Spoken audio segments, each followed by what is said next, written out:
vous savez, la candidature ou la présentation de Didier Drogba aujourd'hui a été une grande fierté pour nous. C'est vrai que faisant partie de son staff de campagne, c'est vrai, ça pourrait paraître jugé parti, mais vous apprécierez qu'il nous a montré les talents qu'il représente. Il nous a montré son expérience, il nous a montré tout ce qui concerne les atouts qu'il a. Et nous avons vu combien de fois Didier Drogba a fait l'historique des moments forts du football ivoirien et même aussi du football européen. Mais il a dit aujourd'hui qu'il avait un cri de cœur. C'est de voir le mal s'enraciner dans le football ivoirien avec la division, et il est venu pour fédérer les cœurs. Il n'est pas venu pour prendre parti de l'un contre l'autre, il n'est pas venu pour pouvoir chasser Pierre ou Paul, mais il est venu pour que tous les Ivoiriens autour du football, fédérateurs, unis, afin de pouvoir réussir ce pari qui permet à la Côte d'Ivoire d'être une grande nation de football. Il est venu avec un projet, un véritable projet qu'on appelle le projet Renaissance. Un projet Renaissance qui prend à la fois, oui, l'expertise extérieure, mais aussi qui tient compte de la réalité locale. Et c'est cet ancrage-là qui lui permet de donner véritablement une originalité. C'est une originalité qui fait prendre en compte la participation des acteurs du football, surtout les présidents du club. Aujourd'hui, ils étaient tous heureux, ils étaient tous contents. Depuis hier avec les D3, aujourd'hui avec les D2, c'était vraiment une fierté. Il y a eu des contributions, il y a eu des participations et tout ça. Nous pensons qu'ils ont même admis que Didier Drogba ferait le meilleur président de la FIF. Le projet Renaissance, c'est un projet qui permet de réaliser un objectif, la modernisation du football ivoirien.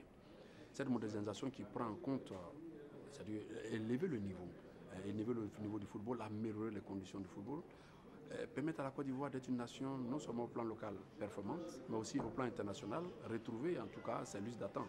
Et donc c'est un projet, je peux dire, qui permet de repenser le football autrement. Mais cette fois-ci, non pas avec Didier Drogba qui vient avec ce qu'il a, ce qu'il connaît, avec ses expériences, mais avec ce qu'il est aussi au plan local, donc les réalités. Prendre en compte les réalités locales pour sortir un produit qui permet à tous d'être heureux autour du football. Vous savez, le football génère beaucoup d'éléments. Il y a des ramifications du football. Il y a la médecine, il y a les activités, il y a tout ce qui est, je peux dire, affaires, il y a tout ce qui est lobbying, il y a tout ce qui permet le transport, il y a tout ce qui est infrastructure, il y a tout ce qui est formation, il y a la performance des arbitres. Il y a beaucoup d'acteurs. Le football féminin, c'est tous ces éléments qui prennent en compte. Mais il faut tenir compte aussi des réalités qui ne s'expriment pas, qu'on ne voit pas. Il faut l'exprimer surtout. Et c'est ce qui s'est passé. Didier Drogba, il est venu prendre, collecter, mobiliser les problèmes des dirigeants du club et épouser cela. Comment trouver des solutions dans le principe du projet de la Renaissance. Et ça, c'est vraiment merveilleux. Non, pour le moment, nous ne sommes pas au stade de la quantification. Voilà, nous ne sommes pas au stade de la quantification. Didier Drogba, il est rempli d'humilité. Vous savez, il ne dit pas « j'ai la solution ». Il dit « j'ai ma contribution », mais elle ne peut être complète qu'avec votre contribution. Alors, il demande à ce qu'il y ait une contribution. La contribution, c'est quoi? C'est d'exprimer les réalités du football. Parce que lui, il connaît les réalités du football européen. Mais la réalité du football ivoirien, c'est vrai, il a pratiqué, mais dans l'humilité, il estime que son expérience du football ivoirien n'est pas suffisante pour dire qu'il a toutes les clés. Mais comme il a une réalité, une compréhension, une connaissance, comment les Européens, comment ailleurs ça se pratique, alors à ces problèmes, il propose des solutions. Mais ensemble. Donc, il y a une manière de prendre ce qui est importé et ce qui est local pour faire vraiment une originalité. Alors, donc, on ne peut pas quantifier.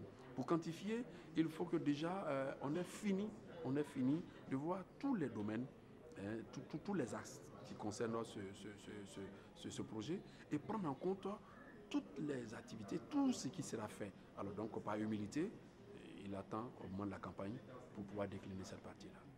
Ah, mais vous savez, c'est clair qu'on ne va pas dérouler le tapis rouge à Didier Drogba. Il ne le souhaite même pas. Mais en même temps, il est aussi prêt pour montrer que c'est avec amour et passion. Il ne voit pas d'ennemis, il ne voit pas d'adversaire. Il estime même que même le président qui dit à ses amis ou à ses partenaires de ne pas venir, il sait que ce président-là l'a déjà supporté quand lui jouait. Il sait que ce président-là a acclamé quand lui jouait. Il sait que ce président-là s'est approprié même ses maillots. Et donc, il est fier. Mais quand ce président dit « ne venez pas », en réalité, il veut chercher à savoir si Didier Drogba prendra en compte ce qui l'amène aujourd'hui à avoir une telle posture. Et c'est ce qu'il a fait. Pour lui, il n'a pas d'adversaire. Ce sont des prises de position, mais il a tout le temps une action d'aller vers. Il va les convaincre. Parce qu'un président qui n'arrive pas à convaincre, c'est difficile. Il se met dans cette dimension de convaincre. Et d'ailleurs, beaucoup ont dit qu'ils ne veulent pas de Didier Drogba, mais aujourd'hui qui l'ont acclamé. Hier, nous avons rencontré certains qui disent qu'ils ne veulent pas entendre parler, mais aujourd'hui qui sont inscrits pour dire qu'ils sont les premiers à le voter. C'est une manière de dire ils veulent être convaincus par Didier Drogba et non forcément l'accompagner. Et ça aussi, ça fera de lui un grand président.